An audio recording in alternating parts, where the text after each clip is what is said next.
Well, hello, writers. Welcome to episode number 196 of How Do You Write? I'm Rachel Herron.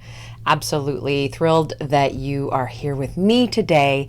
The interview today is with a mother-daughter team, which I have never had on this show. And it's a marvelous interview. Lan Cao and her daughter Harlan Margaret Van Cao are both on the show. They wrote a memoir together. And a lot of you know how I feel about mother-daughters. It's my core story. It's what I write about all the time. My relationship with my mother was one of the most important relationships of my life, as is true with many people.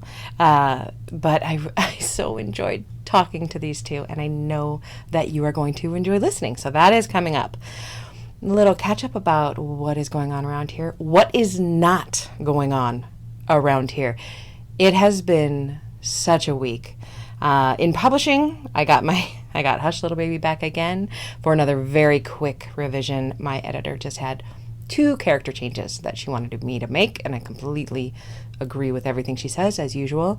And it's just going through the book one more time and making sure everything matches and cleaning it up, and then it should go to copy edits, which is awesome because when you deliver a book, when you finish your editor revisions right before it goes to copy edits, that's usually when you get paid for delivery of the manuscript in an acceptable form.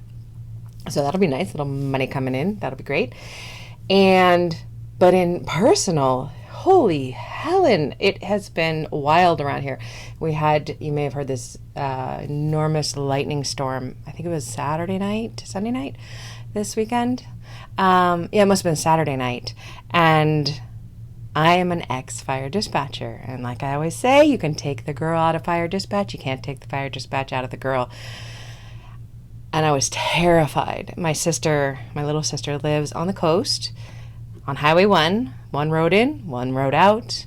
And she's just surrounded by grassland, by vegetation. Her house is really solo, and then there's a farm behind it. There's nobody out there. It's an idyllic place to live. She looks right at the ocean. But I contacted her while it was still storming, and she was indeed awake watching the storming, because we know when we have summer lightning fires like we had in 2008, 12 years ago, it's bad. It's really bad for California. I actually worked those fires in 2008 on the line as a dispatcher, like being at the fire up in the August Lightning Complex up in Eureka. So I know of which I speak, and I was like, get out. But she was committed to staying there and watching to make sure her neighbors were safe. And the fires actually didn't start for another couple of days. They started, but they just kind of ramped up, right, as the wind changed. And then yesterday, it was getting really, really hairy. And she had gotten up early. She'd watched the CAL FIRE report, and CAL FIRE had said about these 2 big fires that were burning within her eyesight. They didn't have resources. They had no resources to fight these fires. And they needed to divert the resources that they did have to other fires that were threatening more structures. Where Bethany lives, it is not heavily populated. But in Napa and in San Jose, and all the rest of the places over the state, you prioritize lives and then property. And the less property there is, the less the fires are. The less they're concerned about fires, with good reason. That's the way they should be operating. So this was the Waddell and the Butano fires. And it's not Butano. These people in this area call it Butano. I don't know why. But those 2 fires merged that day and basically kind of surrounded my sister. So she needed to evacuate. I was panicking on the social medias. And I was just kind of furious. I had this furious reaction. I rarely go ragey, but you all know my political beliefs on the show, so I'm sure that I will not surprise you when I say all of this is blamable on President Trump. And here's how. If you want to sign out and go away, that's absolutely fine. Goodbye. Because of our astonishingly inept response to COVID-19, we have responded in the worst way possible, in every way we could possibly respond as a nation, as compared to all the other first world nations who have handled it well. because of his response, COVID-19 is ravaging the prison system. And in many states, including California, we rely on slave labor for fighting our wildfires. And that's not an exaggeration. Per the 13th Amendment, slavery was abolished except for prisoners who can be used for labor without pay, although they do get $5 a day. So, yay. And the other thing is the prisoners opt in to do this fighting. It is a privilege that they work for, and they don't want it taken away. I've been out on the fires. I have seen the prisoners. They are freaking incredible. They're the hand crews. They are basically the ones on the front line. They are the pawns on the board that go out with shovels and dig lines. They're doing the hardest work. They're doing the most amazing work. And guess what? We don't pay them to do that, and they can't go anyway because they're too sick. So California burns down. All of this is a preamble to say that I wrote a tweet about CAL FIRE saying that they had no resources, could not fight the fires, and I connected it to the COVID-19 outbreaks in the prisons, and which, was verified by other media and what I know, and it went viral, y'all. It went viral, which was a ride. I'm going to pause this and look at my stats because I haven't looked in a while. Hold on. Man, yeah, so this was yesterday, Wednesday, the 19th. Today is the 20th as I record this. It has 17.3 thousand retweets. It has 1.7 million impressions, or times people saw this tweet on Twitter, and 160,000 engagements, which is a lot. And I have always known that if I ever go viral, I need to pimp a book, right? That's what we do. We're always kind of thinking about marketing. It would have been hard to do for some tweets that have gone, that I have made in the past, but this one was actually appropriate because it was using my experience as a 17-year veteran 911 dispatcher, as was Stolen Things that came out in paperback last week, was written from the viewpoint of a dispatcher, written by a 911 dispatcher, me. So I attached to, the quote that went, the tweet that went viral says, CAL FIRE admits in presser this morning that they have no resources to fight this, like none. Guess why? Because the prison populations, who have for decades been California's primary firefighter hand crews on wildfires, are too sick with COVID to go. And then I linked to a Sacramento Bee article that talks about how sick they are and how they can't go to the fires. So then in response to that, I said, while you're here and ragey, I wrote a thriller about police corruption based on a true story about a 911 dispatcher, which I was for 17 years, newly out in paperback from Penguin Books USA, Stolen Things. I put the picture and the Amazon link. And I thought that my publisher would either fire me or really like that I had done that. And it turns out that it was okay. I didn't get fired. They really liked it. I have been keeping a very close eye on the reviews on Amazon, which haven't changed. I haven't gotten a new one. I was waiting for those hate reviews that you can ask to have removed, like racist pizza parlor owners get on Yelp, I have watched the Amazon rank drop on Amazon, which is, going the right direction. So it is becoming more popular. People were buying the book. I was really dumb when I was first posting the original tweet that the tweet that went viral was attached to. It was 2 screenshots of my sister's area from the night before and then the morning of, looking at the NASA radiant hotspots. And I had just done screenshots, and my email was open at the time. So you can see my most used email at the top of those screenshots. And I even saw it when I was pasting it in. And I thought to myself, no one reads my Twitter except people who know where I am and how to find me. My email is not hidden. It is a 4-second search if you want to email Rachel Herron. So I didn't bother to remove it. And I was expecting a lot of hate mail because the mentions, all of the replies, I actually had to mute it because it was stressing me out. There were so many people yelling and arguing at each other. They weren't even arguing with me. They were just arguing near me.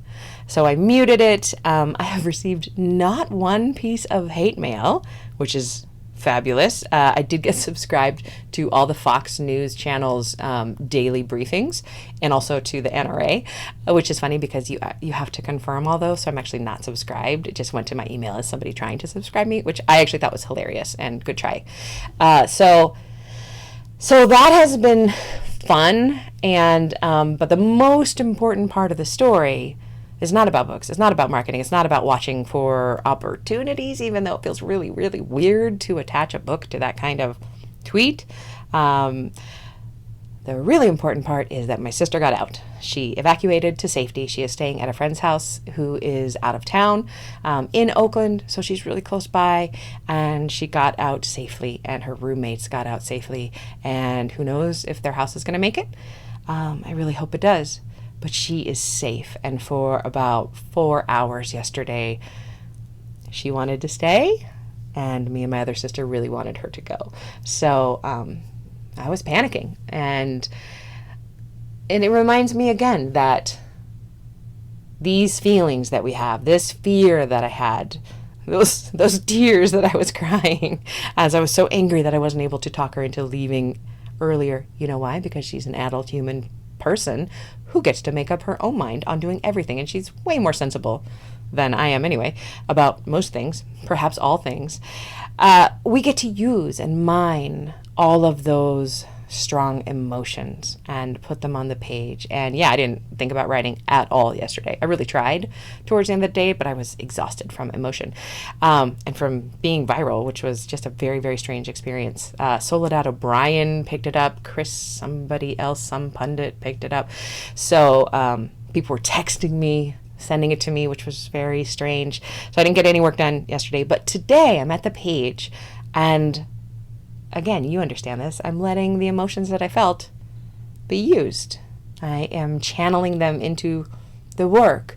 And I know one of my characters is dealing with fear right now. And I know what fear feels like viscerally inside my physical body, which is, I think, the best thing to put on the page when we are talking about emotions. It's one thing to say she felt fear, and another thing to say the nausea roiled as her, in her throat, as her skin went clammy, or whatever it is that you are actually going to say creatively. But yes, so today I'm back in the manuscript. I'm back here talking to you. The world has gone back to normal for me and my immediate family, not for the people whose homes are burning all over the state, thanks to that lightning storm. And it's just, what a year. Another reminder that it's a roller coaster. Get your writing done when you can, and don't worry about it when you can't. Sometimes you just can't. If you follow me on Twitter, yesterday I made a flow chart for a decision-making chart for when you can't focus because of events. So that'll be over in my Twitter, Rachel Herron, RACHAEL HERRON at Twitter, if something like that would help you. I basically really wanted a decision tree for, I am distracted by everything. Should I push myself into writing? So that is at the Twitters. All right, that is a very long introduction, but I want to say very quickly thank you to new patrons. I have a few here because I don't think I thanked them last week. Johanna Spears and Amy Bethke. Thank you so much. Nicole Knightley and Rosie Radcliffe. Thank you all so much for joining the Patreon. It means that I have the chance to write those essays for you, and it means the world to be able to write those for you. So that is over at patreon.com/Rachel. And now let's jump into the interview with this fantastic mother and daughter writing duo. I know you're going to love what they have to say. Okay, happy writing, and please, for the love of God, stay safe. Well, I could not be more pleased to welcome to the show today two people, a mother and daughter duo, Lan Cao and Harlan Margaret Van Cao. Welcome, both of you. Thank you so much for having us. It's so exciting. Let me give everyone both of your bios because they need to know both of these. Lan Cao is the author of Monkey Bridge and the Lotus and the Storm, and most recently of the scholarly work Culture in Law and Development, Nurturing Positive Change. She is a professor of law at the Chapman University School of Law and an internationally recognized expert specializing in international business and trade, international law and development. She has taught at Brooklyn Law School, Duke, and the University of Michigan Law School, and William and Mary Law School. Harlan Margaret Van Cao, her daughter, is a recent high school graduate. She was born in Williamsburg, Virginia, and moved to Southern California when she was 10. She has a beautiful singing voice and plays the violin and piano. She will be attending UCLA in the fall of 2020 and plans to study econ and philosophy while also continuing to write. And the two of you wrote just the most beautiful book, Family in Six Tones, and you did it together. And I really want to kind of dive into what that looked like for your process, because I know that if my mother and I had ever written a book together when I was your age, Harlan, it would not have gone well. It would not have gone well. So, but first of all, this podcast is about process and writing process.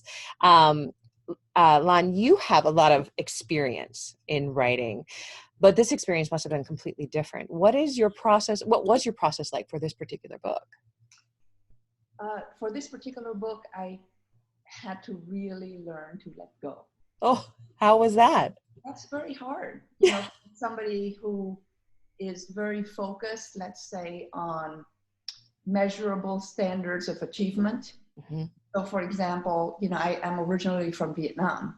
So when I first came to this country, it was very important for me to have like an objective and have a kind of list of to-do things that will get me towards that objective, right? So it's been very disciplined in terms of knowing what to go after and how to achieve it. Mm-hmm. When you work with another writer, and I think this might be an issue with any collaborator, but all the more when it's your daughter and at a particular age also, I think you have to realize that because it's a collaboration, you really can't always have your way.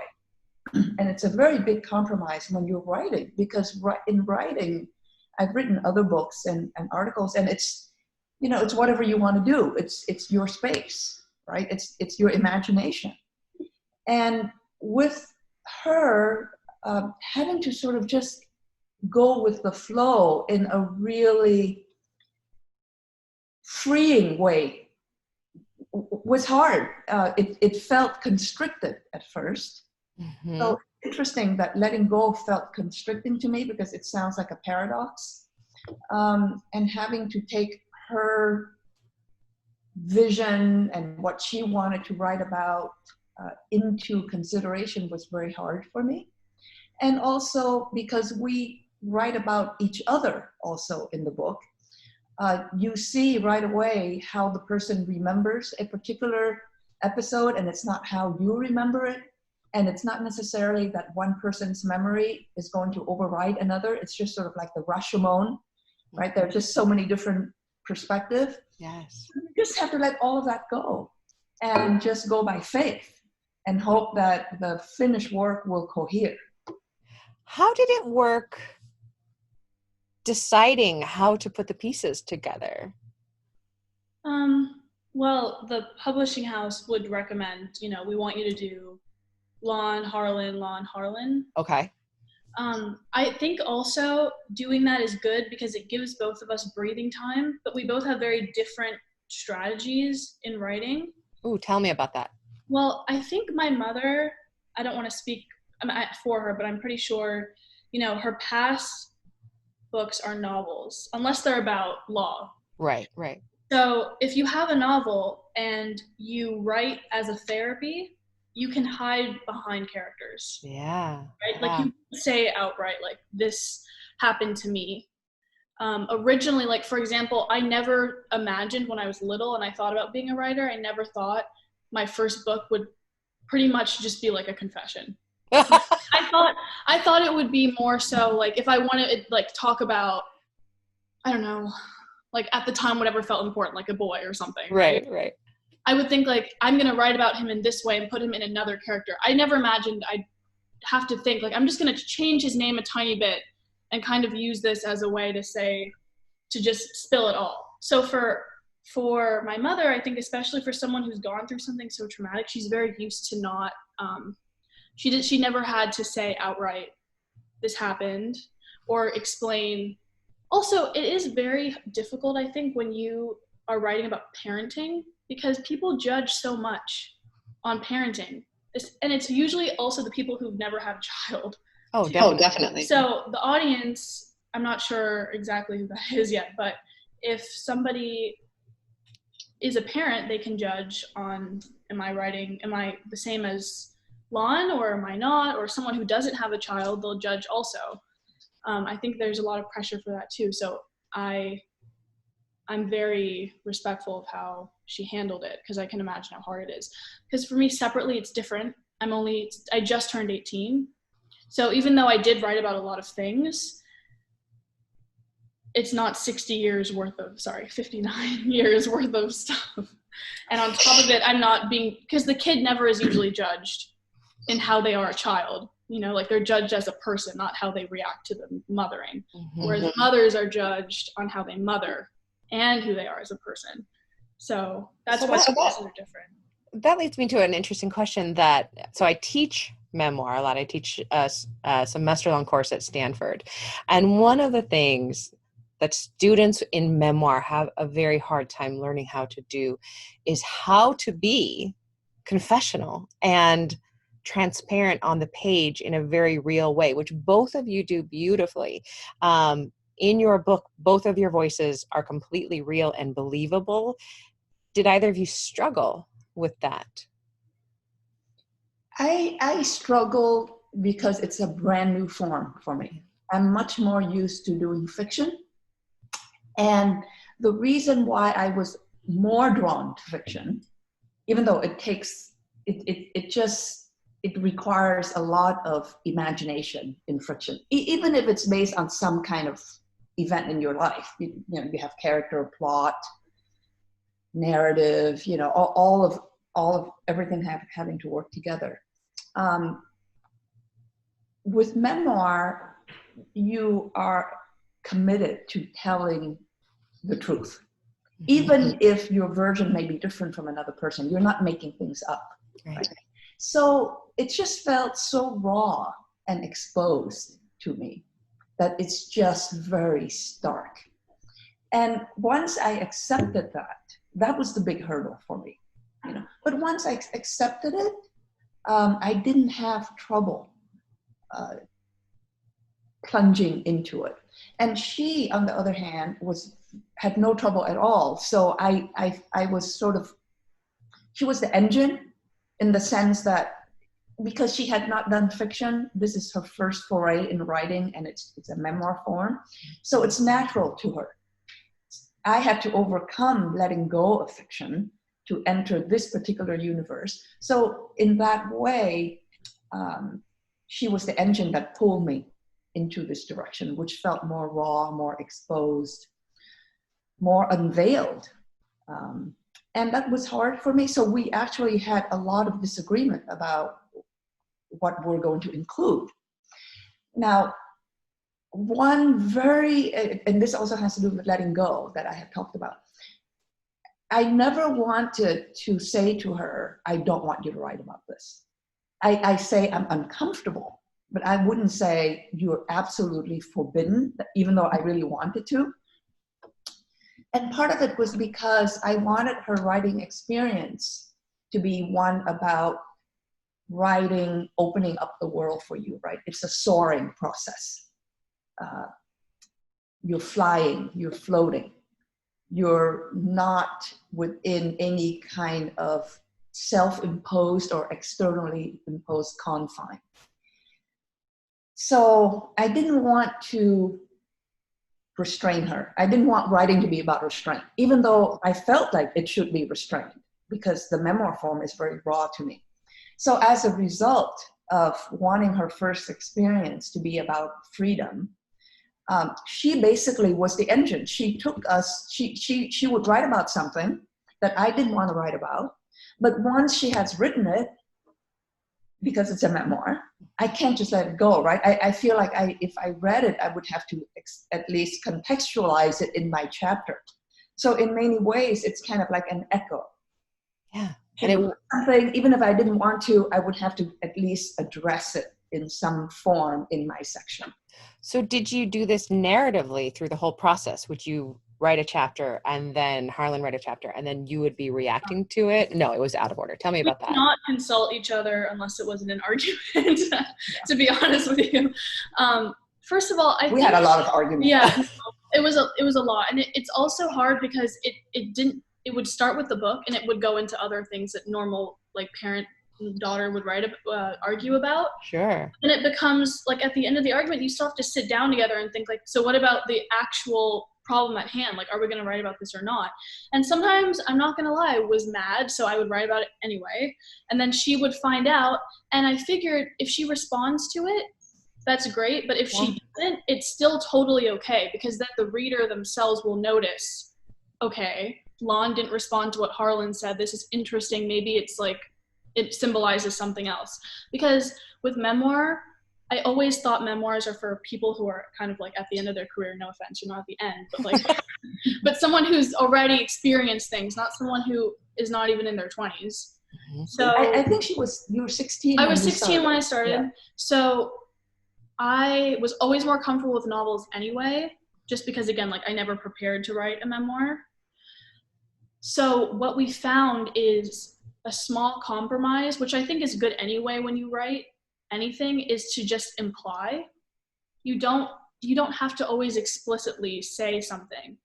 A lot of the time, but sometimes I would imply too much, like those chapters where I kind of hint at shadow selves, for example, like they became kind of so vague that the person who was meant to, you know, there's a lot of process for the book. So a lot of people would go and try to catch things that didn't seem right. People would ask in the comments, like, what are you trying to say? Because it was too vague. So you have to come up with that together. We would have very long discussions about how to describe it perfectly. But a lot of the time that would lead to arguments, of course, because we're very different people. I feel like with a very intense parental relationship, the kid either will be just like the mother in a certain way or exactly the opposite. So in terms of kind of like censoring oneself, I think I am the opposite of my mother, just because I always felt we should compliment each other. Do you know what I mean? Like she's very, like even at a dinner party, I remember when I was little, someone would ask her kind of a personal question and she would just glaze right over it. And they'd kind of look confused. Like I asked you something and she just like kind of went on about something else. And I don't know if she did it on purpose or if not, but I noticed, and then they'd ask me something and I would just tell them. Not to the point where it's like weird, but you know, I was never uncomfortable admitting stuff just because I never felt the world should be something of judgment. You know, like she's more extroverted and I'm more introverted, and that comes across in the way we approach writing also. And it comes across in the book as well. And the way with which you both communicate with the reader, and the two in this expression of this book, I think are really, really lovely. I'm sorry, I'm deviating totally from the questions I sent you, but I would love to know, and perhaps Harlan will want to answer this rather than Lan, but you might both want to. How has your relationship as a mother-daughter team changed over the course of the writing and the promotion launch of this book? Well, even separate and apart from the book, and you can pick up on the answer regarding the book, you know, we're close in the sense that we talk to each other and there's a relationship. We're not two ships passing through the night in the house. And over the course of our relationship, I think we've had a lot more confrontations probably than I'm used to with my own mother, for example.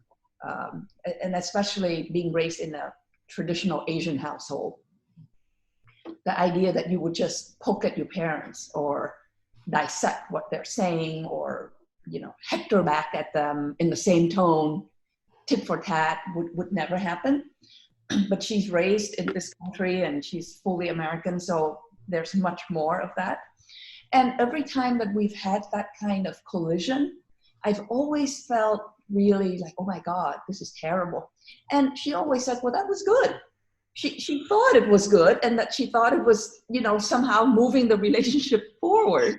And in my head, I'm like, oh my God, you know, I never did this with my parents. What the heck is this all about? Sometimes during arguments, she'll be like, don't psychoanalyze me, because during an argument, I'll be like, I feel like we should talk about why you're being so defensive. I'm like, what is it that happened to you? I really want to know. Like, because she's been through so much, you know? So and now you know so much more, right? Yeah. After because of this. Yeah, so I try to relate everything back to it. I think, like, the other day we got in an argument. It started because there's a bin by the door that's for blankets, and the closet for coats is right by it. But when I'm, like, throughout the day, I'm a very lazy person. I don't hang up the coat. I just drop it in the bin. So it starts with that, and we literally got to the point where I was, like, slamming the door shut, like something she would never have done as a kid, you know? Because it goes into other stuff all the time, every single time. But I do think of it differently. I think even though I'm realistic with my mom, I have to be the optimist in the relationship, because she, as she said, she grew up in an Asian household.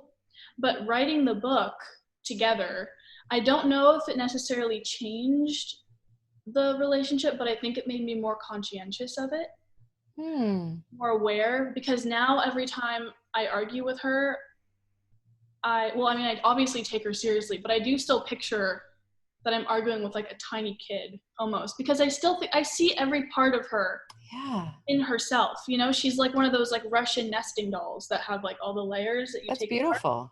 So I sometimes, like, after an argument, I feel really bad, because I know that she's so high functioning as a person, like, with her career and everything. But I know that if you've gone through something so traumatic in your life at a certain age, like, a part of you will always stay that age.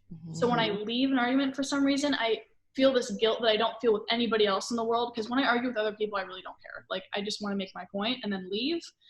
But I think about it all the time with my mom. Like, did I hurt her? I don't want to upset her, but I still want to get my way, you know? So, like, where's the middle ground? So writing it definitely brought that part out of me, where I'm way more aware. And I'm sure it would have affected us differently if we had written it when I was 30 and she was 70 something. Mm-hmm. I keep bringing up your age. I'm sorry. She looks great. You both look beautiful. Yeah, but that's what it wasn't a negative thing. During the time, though, I would go to school and I would be already exhausted starting the day off, because the car ride would be plagued with arguments about it.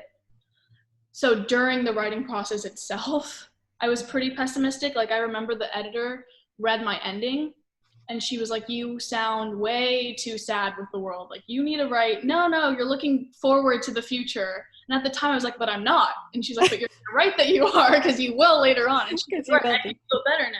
So I'm glad, you know, I didn't just stick with kind of like, screw the world, screw my mom at the time, which is what it was. You know, when you're dealing, you know, in adolescence, we all remember it because it's a very traumatic time. I mean, you're just up and down all the time, and you act out against the person who's actually closest to you, because it's safest, right? That person is not going to abandon you. Right. And, you know, doing that kind of writing with your teenage daughter, who is going through high school moods and, you know, the age of social media on top of everything, it's very hard. But it really stirred up writing. I mean, I don't remember when I was writing my 2 fiction books, which took me a much longer period of time to do. I don't remember ever being churned in the same way. And that energy really provides the fertilizer for the writing in many ways, you know, because I find that writers have a lot internal going on, right? And there's just a lot of life inside every writer.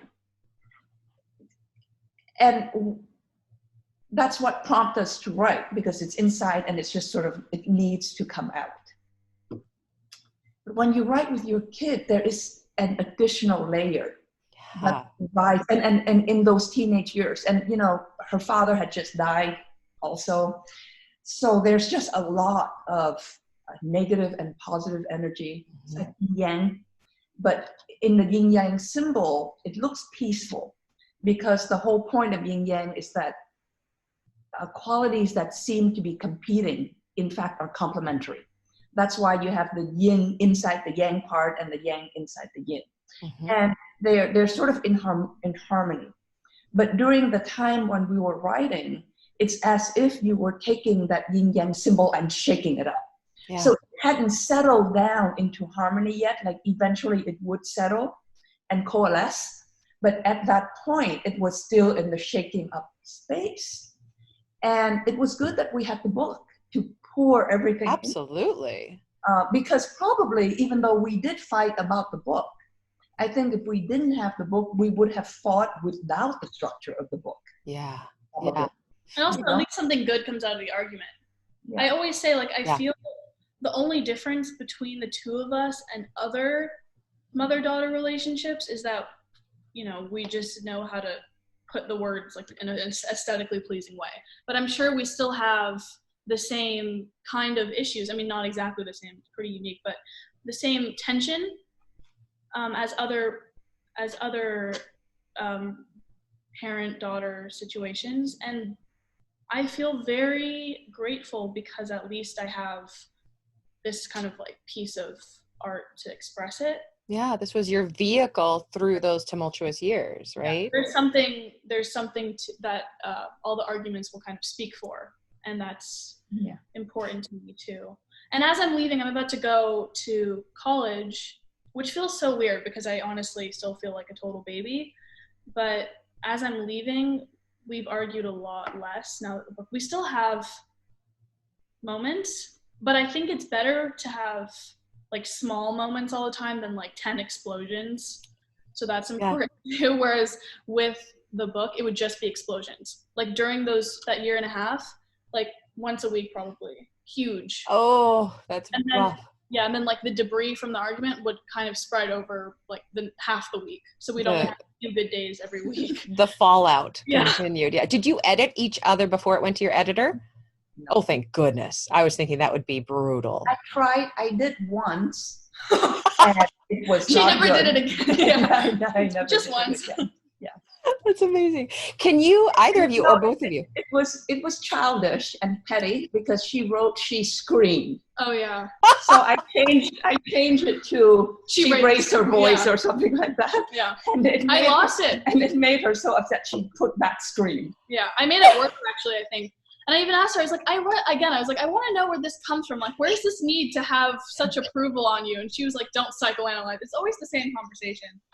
Like, I am enjoying talking to both of you so much. This is amazing. Can either or both of you share a craft tip about writing with our listeners who are all writing? A what tip? Craft tip. A craft tip. Well, for me, you teach more creative writing, right? So not only creative writing. Yeah. For me, when I was doing scholarly writing, I feel very structured because I have research, right? So like you can always, if you're stuck, you can always do research. But because the kind of fiction I write is not so much research based. You know, if I'm writing about the Vietnam War, I've already read so much about it that there's no research, right? So if I'm stuck, I don't feel like I can divert being stuck by doing something related to writing that would unstuck me. Like I can just go and say, let me research what the Tet Offensive was, because I already know it. So there's no way out for me when I'm doing writing of the kind I'm doing creatively that would allow like research or anything like that. And I just have learned to accept. You know, I don't panic anymore because sometimes at the beginning when I was stuck, it could last for a week or two and I would feel totally frustrated and feel like time is running out. Now I think it's really important to just, again, let go. And I usually, to be unstuck, I don't read when I'm writing because I feel it's just too close to what I'm doing. So what has helped me tremendously when I'm stuck is first to relax, not judge so much what I'm writing and saying it's so bad, you know, how could this have been written? And I usually try to go towards some other creative form. I'll go to an art museum, gallery. It is very creative and artistic, just not writing. So it's just a different form of artistic expression, and it really motivates me.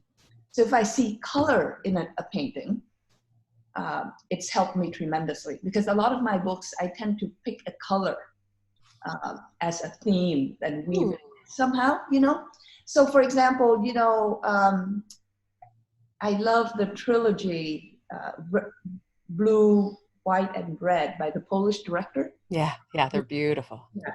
Each one stands for like the principles of the French flag, right? Equality, fraternity. So the interplay of one form of art with another helps me. Music also helps me. Like if I just tune out of writing and listen to music, it unplugs you, but not in the same form as what you're stuck with. And I have found that to be always eventually inspiring to me to go back to writing. I just quit writing, not angst, find some other art form that is great for me, and it makes me feel great about writing again. The not angsting, I think, is the key part there. Yeah. It's very easy to go to the angst route. Oh, that's default mode for a lot of us. Yeah. And probably because writers are maybe anxious already to begin with, right? So it's natural to go back to your normal self. But to have a method of dealing with that is great. That has always worked for me. Harlan, how about you? I'm honestly very jealous of my mom's answer because it's so healthy. But she's not stuck. I mean, the kid is always writing. Yeah. But okay, so honestly, I don't know if it's a craft tip, because I wouldn't want someone else to do it this way because I think it's unhealthy. But first of all, the only thing I have to go off of in terms of publishing is this memoir, and there was nothing that I had to come up with in terms of like a plot, because I know my plot happened. Right, so right. The only thing that was challenging to me was how do I phrase it. But as I said, you know, it's all about implying. I think that's always the safest way to go, and also the most like aesthetically pleasing thing to read is more implying than something so harsh. But I've noticed I'm working on another novel, because when we first started this, Penguin kind of hinted like maybe if I want something in the future, I could do it by myself if I was good enough. Yeah. And so I've been brainstorming a lot of things, and my idea was to do kind of a novel about a girl through high school, and it will relate to, it's not anything tacky, I hope, but it's going to relate to like friendship, the mother, like relationship with the mother, like losing a dad, like also boys, something that I don't think we can relate on very well, but that too. So when I feel stuck with things like that, it's usually when I go through either a stage of full-on roller coaster emotions, like up, down, or I go through stages of total numbness, like robot mode, feeling kind of like dissociated, like I'm almost watching my own life on a screen, like I'm not actually the person going through it. So that's when it's also hard to write, because I don't want to write something that's so dull. But then I realized after a while that I should anyway, because that's what's interesting, is the reader will notice, right? Like at this point, for some reason, she's very emotional, she's describing everything, and then here it's kind of as if she took like depressive morphine, like she's just totally, it's like clouds, there's nothing. And I think that's good, because it'll show, that's what my idea was, is kind of the reader will see it's implied that the person is kind of off a little bit. I exaggerate it too, but I try to take advantage of the mood swings. Like I incorporate it into the writing. Because then it only works for what I'm writing, because my idea, like the premise, is that the person is going to be a little bit off in a sense. Like you don't really know what happened. I don't know if you ever read Eleanor Oliphant is Totally Fine, Completely Fine. It's like that kind of, but not as nutty. And for like my age. But before I accepted that I would do it that way, and I wanted to feel something so I could write the way I wanted to, I would kind of poke at parts in my life. Like if I was going to write about a person and I couldn't find the emotions to write about that stage of my life that affected me, I would, in real life, try to see them again, because it'll get my feelings going, which isn't good either, because then it causes like this storm going on. I remember I would come home, I'd be like, Mom, guess what I did today? Like, I made a mistake. I texted this boy. And she's like, oh, she just sit there and listen. I knew she wanted to say something, but she knew it would turn into an argument. So she just kind of listened, and then I'd walk upstairs and just sit by myself and start writing about it. But yeah, because it's during those times where I'm kind of just like the screw it attitude, you know, like I want to write about this, I can't, so this will bring out emotion. So I don't know if that's the healthiest way to deal with it, but I always feel like if you are going through something where you can't write, like writer's block, and you know it's because you're depressed, maybe, even though not everyone's conscious of that, you should take advantage of it, you know, because then you look back, and that's the whole point of the book. You see like the up and down. I'm just wildly impressed that you are able to see this at this beautiful 30,000 foot level. I've heard of this, yeah. It's gorgeous. And another thing I want to point out, Harlan, is that you keep alluding to, you know, this implying thing that you're doing on the page, which is really an advanced writing method. What most writers do at first is to tell everything. And not what you're talking about doing is including the reader in the journey and trusting the reader to be an intelligent person to make those logical leaps and to have to think about what's going on the page. And the thing that I'm always trying to teach students is that the more you include the reader on this journey and the more you make the reader work, the more they love what you're writing, because you're trusting them and you already know that so internally and so intrinsically. I think it's fabulous. It's battle though, because like, no offense to humans, but I always, are they going to be smart enough to realize that, like, hopefully they don't think it's just bad writing. You know? Some people will not be smart enough to realize it, and that's okay. And that's okay. We just have to deal with that. I always try to write for someone who is as smart as I am or smarter, right? Because I'm going to be getting smarter as I write this book. The book will teach me something.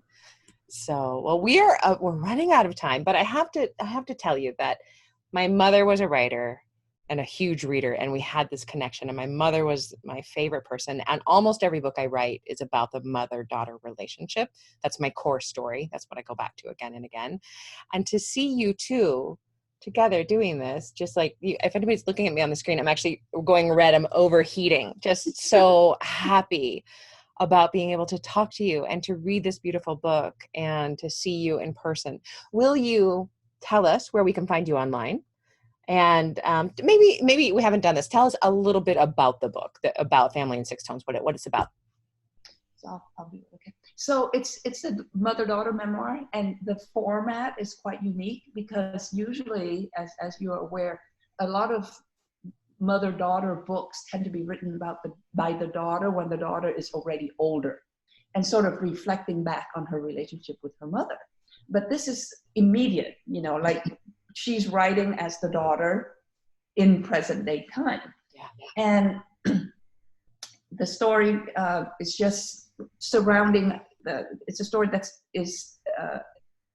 revolves around various themes, which came out of an NPR interview that Harlan and I did for StoryCorps.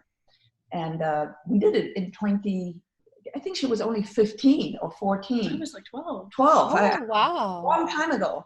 And they dug it out in 2018 because it was the 50th anniversary of the tech offensive of the Vietnam War. So the entire interview was very long, but the portion that was played on NPR was in 2018, and it just dealt with the tech offensive. So somebody at Viking heard it and came to us and said, you should expand this, because it was a Q&A. They included Harlan in the vision. And so the theme was about war. You know, the repercussions of war, the aftermath of war, intergenerational trauma, present trauma, past trauma, migration, being a refugee, assimilating into a new country, what does being an American mean? So those are all the main themes that we touch upon, but of course, you know, not in a didactic way, just sort of in a way that is incorporated naturally into our storytelling. And sort of first generation, second generation. So what does it mean for her to be raised, you know, as an American, but with that kind of edifice and framework in the background? Yeah, good way of putting it. And it's very much, to me, also kind of like a love story to America. Yeah. I can see that. Because America is almost a character in my life. Yes. So I make it as sometimes a protagonist, sometimes an antagonist in my life. Because just like a person, the country is very complicated too. You know, there are good days and bad days with the country. So it's my relationship with this country that I've adopted also. That is so beautiful. It's also a love story between you two. Yeah, it is. I adore that. So where can we find you online? I'm on Facebook. She's not on Facebook, but she's on Instagram, right? Yeah, Harlan_VC. Yes. And Perfect. I have a website, lancaoauthor.com. Perfect. Thank you both so much for this. This was absolutely beautiful. And we want to give you a virtual kiss. I know. Through all the coronavirus, virtual hugs. Yes, I will let you know when this is live. And thank you so much. The book is a joy, and so are you too. Thank you. Thank you for your time, including us.